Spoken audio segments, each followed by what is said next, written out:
কেঁদো না, কেঁদো না লক্ষ্মীটি। পল্লী, তোমাকে ভুলে গেলে চলবে না। তুমি একজন ডাক্তার, রোগীর জন্য সমবেদনা নিশ্চয়ই থাকবে, কিন্তু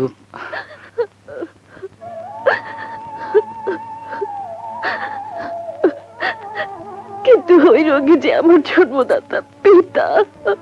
এখানে যদি এভাবে কাঁদো তাহলে তাদের সম্মুখে গিয়ে কি করবে? তাদের সামনে তোমাকে শক্ত হয়ে থাকতে হবে। যদি কান্নাকাটি করো তাহলে বাবা মা টের পেয়ে যাবে। তাদের সামনে তোমাকে স্বাভাবিক থাকতেই হবে।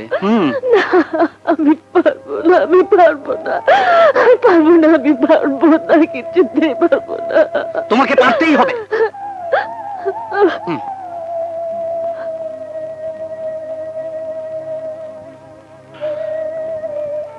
রিপোর্ট নিয়ে এসেছিস?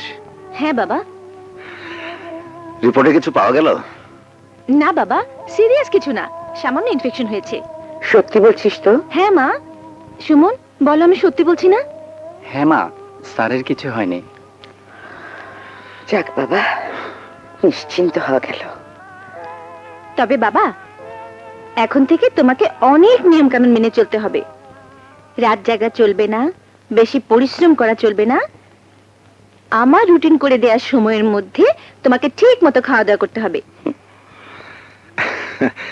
তুই যেসব রুটিন শোনাচ্ছিস এটা কিন্তু কোনো সুস্থ লোকের জন্য নয়। উফ মা, আমি বললাম কি আর বাবা বুঝলো কি? হ্যাঁ, যাও মা, তুমি বাবাকে ভেতরে নিয়ে যাও, আমার খুব টায়ার্ড লাগছে। স্যার, আমি হাসপাতালে যাচ্ছি। ও হ্যাঁ, ঠিক আছে, যাও, ঠিক আছে।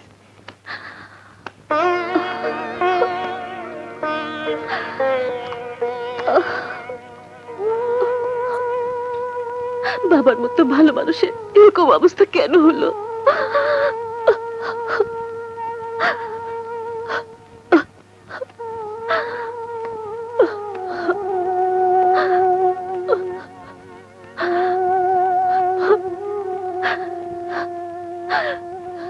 খোদা, তুমি আমার বাবাকে ভালো করে দাও।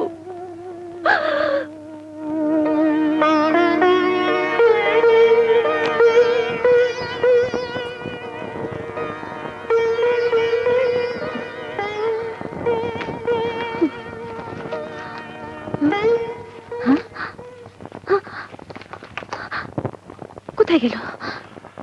কোথায় রাখলাম? পলিমা,